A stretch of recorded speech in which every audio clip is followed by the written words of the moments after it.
Hello बच्चों, हम chapter number 1 some basic concept of chemistry के कुछ एनसीईआरटी के क्वेश्चंस करने जा रहे हैं। एनसीईआरटी के मैं पहले क्वेश्चन से स्टार्ट करवा रहा हूँ। मैंने बहुत सारे क्वेश्चंस आपको डिस्कस करे हैं। बहुत बेसिक है चैप्टर, बहुत अगर आप इस चैप्टर में देखेंगे तो सारी जनरल टर्म्स हैं जो आपने अभी 8, 9, 10 में पढ़ते आ रहे हैं, बस उसी के रेफरेंस में ये चैप्टर्स हैं।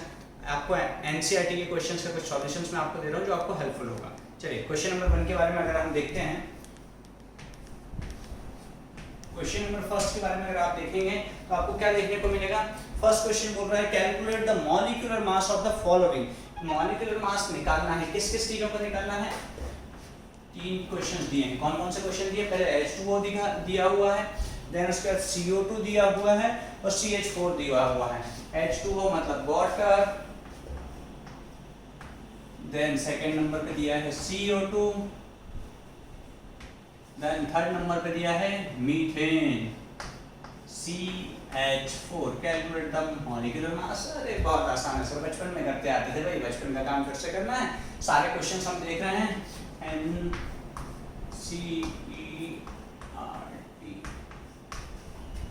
Chapter first some basic concept of chemistry के क्वेश्चंस हैं। एनसीईआरटी क्वेश्चंस नंबर 1 पे हम अगर बात करें तो सबसे पहले आपको क्या करना है, पहले क्वेश्चन का निकालना है मॉलिक्यूलर मास। मॉलिक्यूलर मास मतलब हाइड्रोजन का मास कितना होता है बेटा, आपको पता होगा हाइड्रोजन का होता है 1, ऑक्सीजन का कितना होता है, एटॉमिक नंबर कितना होता है सर 8 का मास 16, ऑक्सीजन का मास कितना हो गया 16। तो देयरफॉर H2O का मास कितना हो गया H का 1 into 2 होते हैं ना, 2 हाइड्रोजन लगे हुए हैं ना, मैंने 2 प्लस O का कितना हुआ है, एक ही O है 16। तो H2O का मास कितना हो गया 18। अच्छा, यूनिट क्या लिखते हैं, AMU बोला जाता था, एटॉमिक मास यूनिट, और आप इसे U से भी डिनोट कर सकते हैं। क्या कर सकते हैं, U से डिनोट कर सकते हैं। ये फर्स्ट क्वेश्चन है। सेकंड क्वेश्चन इसी की तरह हम जल्दी जल्दी देखते जाएंगे, बहुत बेसिक क्वेश्चन है, हम आगे बढ़ेंगे फिर बाकी ये क्वेश्चन। टोटल 36 क्वेश्चंस हैं। मुझे लगता है सारा का सारा कंसेप्ट इसने कवर अप कर लिया है, कुछ और नया करने की जरूरत नहीं है। कार्बन का मास होता है 12, कार्बन कितना, कार्बन का मास होता है 12 सर, याद कर लेंगे अपन, 6 एटॉमिक नंबर 12 मास। ठीक है, ऑक्सीजन का भी बताया था, ऑक्सीजन का कितना होता है, देखो लिखा हुआ है 16, तो ऑक्सीजन का 16, तो C एक लगा तो 12 प्लस ऑक्सीजन कितने लगे हुए हैं 2, तो 2 into 16 करिए कितना हो गया 32, 32, 44, 46, 7, 8, 44 इसका मास आएगा। कितना आएगा 44 को यूनिट आएगी यू। सिंपल, बहुत छोटा है। कार्बन डाइऑक्साइड, कार्बन का लिख दिया, कार्बन का कितना आएगा, कार्बन का 12 प्लस हाइड्रोजन का 4 कितना हो गया 16 यूनिट। क्या हो गया 16 यू। इनके तीनों के क्वेश्चन के आंसर इस तरह से आ जाएंगे।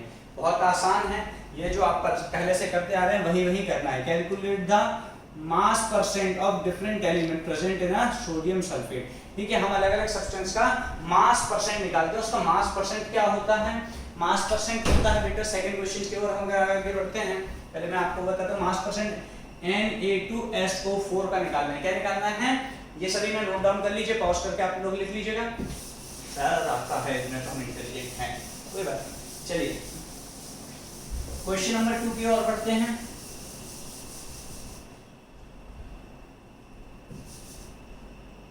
क्वेश्चन नंबर 2 हमें क्या निकालना है, मास परसेंट निकालना है। किस किस का, Na2SO4, किस किस का मास परसेंटेज निकाल सकते हैं हम, Na का निकाल सकते हैं, ऑक्सीजन का निकाल सकते हैं और सल्फेट का मास परसेंटेज निकाल सकते हैं। क्लियर है, समझ आ रहा है आपको। पॉज करने का है उसमें। हमें मास परसेंटेज निकालनी है अलग अलग सब्सटेंसेस का। हमें सबसे पहले हमें मास परसेंटेज क्या होता है, mass of any substance, mass of solute upon mass of solution. हमें एक बार क्या करेंगे, नाइट्रोजन का मास ऊपर रखेंगे, टोटल में निकालेंगे तो परसेंटेज पता चल जाएगा कितने परसेंटेज कौन सा मास के बारे में इसके अंदर। तो उसके लिए सबसे पहले मुझे क्या करना पड़ेगा, overall total substance, total product का मास हमें निकालना होगा।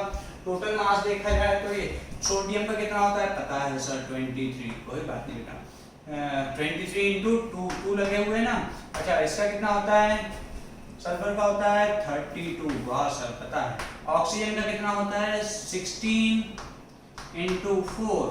तो जल्दी से इसका कैलकुलेशन कर दीजिए, कैलकुलेशन करके आपको मिलेगा 2 का 4 46 प्लस 32 प्लस 16 4 जा, जल्दी बताओ 64, वेरी गुड। 2 4 1 5 6 7 8 9 14 कितना होगा 14 142 इसका टोटल मॉलिक्यूलर मास कितना आ जाएगा, मॉलिक्यूलर मास आ जाएगा 142 इसका मॉलिक्यूलर मास आ गया। अब आपको क्या निकालना है, मास परसेंटेज निकालना है। मास परसेंटेज निकालने का तरीका क्या है आपका, मास परसेंटेज निकालेंगे किसी भी सब्सटेंस का कि भैया ये कितना परसेंटेज अवेलेबल है इस सब्सटेंस में, इस प्रोडक्ट में कितना अवेलेबल है। तो हमने बोला कि सोडियम का निकालेंगे, mass percentage of sodium equals to mass of sodium present upon molar mass of a solution, molar mass and molecular mass कहेंगे उसे, ठीक है। अब इसको हम करेंगे तो कितना आएगा, सोडियम का एक का कितना पे 1 का होता है 23, लेकिन इसमें कितने हैं 2 हैं, तो कितना हो जाएगा 46, यहाँ हम लिखेंगे 46 अपॉन में 142। इसे आप कैलकुलेट करेंगे तो मैंने इसे कैंसिल आउट करूंगा तो ये हो जाएगा 1 7, ये हो जाएगा 3 2। ये इस हिसाब से कुछ फ्रैक्शंस निकलेंगे, आप आराम से। अच्छा परसेंटेज निकालने थे तो रियली सॉरी, इनटू 100 करना तो हम भूल ही गए, कोई बात नहीं सर, अब कर देते हैं इनटू क्या करेंगे 100। तो इसे आप कैलकुलेट करेंगे तो आपको इसके साथ बहुत आसानी से वैल्यू हो जाएगी। इसी की तरह आप पहले सोडियम का निकाल सकते हैं, तो सल्फर का निकालेंगे। सल्फर का निकालने के लिए यहाँ पे सल्फर का मास रख देंगे, सल्फर का मास 32 होता है, बेटा वो रख देंगे। जब ऑक्सीजन का रखेंगे तो 16 into 4 करके जो उसका मास होगा निकल जाएगा।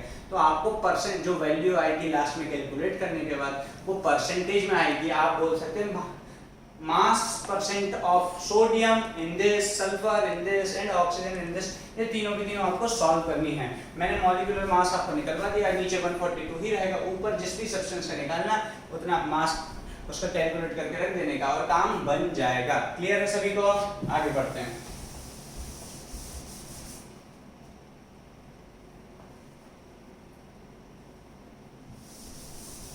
अगला क्वेश्चन देखेंगे क्या है। अगला क्वेश्चन क्या बोल रहा है, next question is determine the empirical formula. Empirical formula पता है क्या होता है, एम्पिरिकल फॉर्मूला बोला जाए तो किसी भी चीज का एक शॉर्टेस्ट फॉर्मूला क्या होता है, एक शॉर्टेस्ट फॉर्मूला। जैसे कि आप लोग समझ सकते हैं, मैं उसके लिए एक क्वेश्चन आपको करवाता हूं, आफ्टरवर्ड्स उसके में हम करेंगे। Determine the empirical formula of an oxide, iron oxide which contains 69.9% of iron and 31.1% of dioxygen, 31.1% of dioxygen O2। तो आपको ये दोनों चीजें दी हुई हैं, इनसे आपको एक फॉर्मूला निकालना है जिसे इसका ये कंपाउंड इन दोनों रेशियो में निकल के क्या सिंपलेस्ट फॉर्म में आपको दिखेगा, जिसके कारण आप इसके फॉर्मूले निकाल सकते हैं। क्लियर है सभी को, चलिए हम इसके लिए आगे बढ़ते हैं।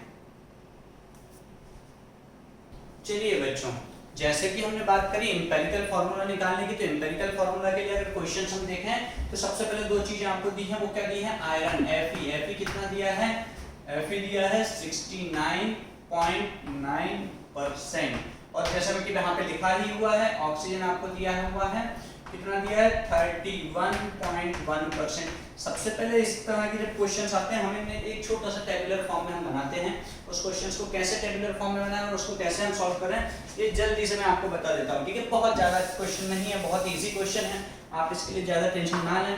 सबसे पहले इसे टेबुलर फॉर्म में कैसे बनाना होता है बच्चों, आपको ध्यान देना है। सबसे पहले आपने एलिमेंट लिखे Fe और नीचे क्या लिख देंगे ऑक्सीजन। दोनों एलिमेंट्स का गिवन मास परसेंटेज कितना दिया है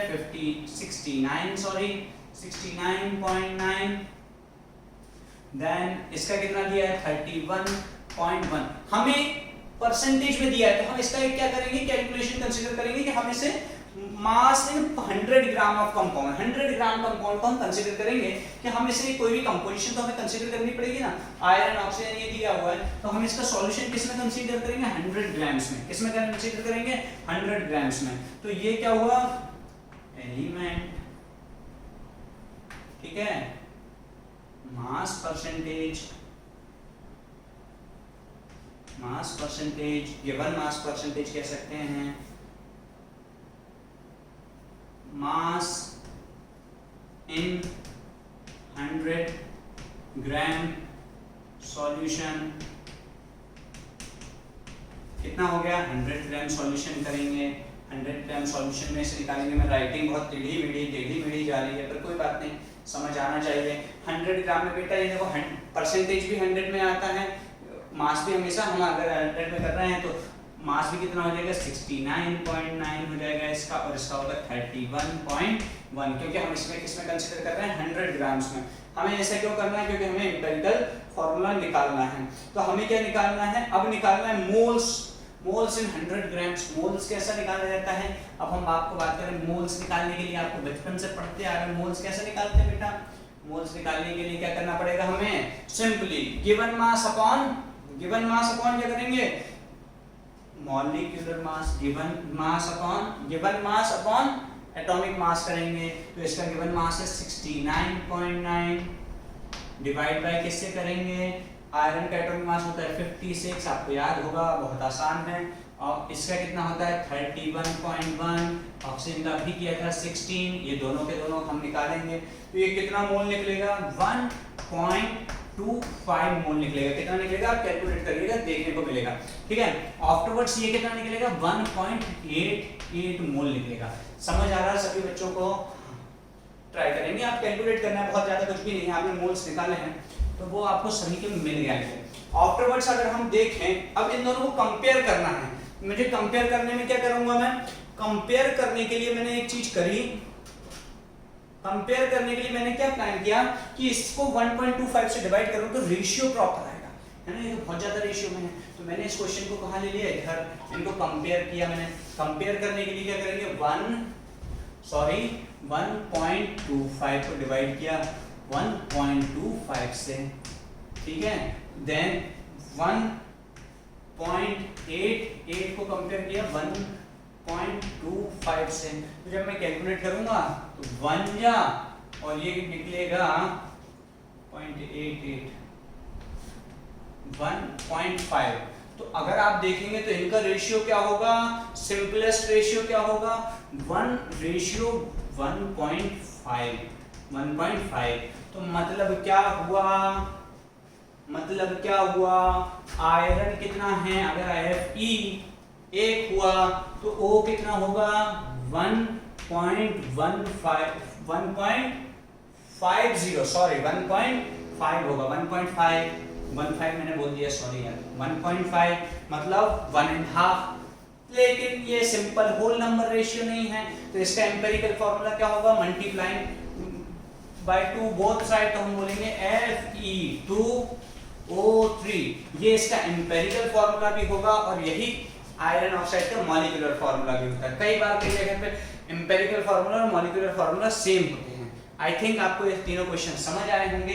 इन तरह के क्वेश्चंस को आपको क्या करना है, सबसे पहले उनके मास परसेंटेज निकालने हैं, उसे 100 ग्राम सॉल्यूशन में उन्हें कंसीडर करना है और उनका क्या करना है मोल निकालना है। मोल निकालने के बाद एक किसी से भी उसे डिवाइड करेंगे ताकि उसका रेशियो प्रॉपर्ली आ जाए, और रेशियो जब आ गया, मेरे को लगा 1:1.5, तो हमने क्या करा 1:1.5। हमें हमेशा ये बात याद रखनी है कि कंपाउंड्स को हमेशा कैसे रखना है, सिंपल होल नंबर में रखना है। सिंपल होल नंबर में मैं क्या करूंगा 1 और 1.5 तो नहीं हो सकता, तो मैंने उसको 2 से मल्टीप्लाई किया, तो Fe के साथ 2 आ गया, O के साथ 1.5 × 2 3 आ जाएगा। क्लियर है? आई होप ये तीनों क्वेश्चन आपको आगे बढ़ते हैं।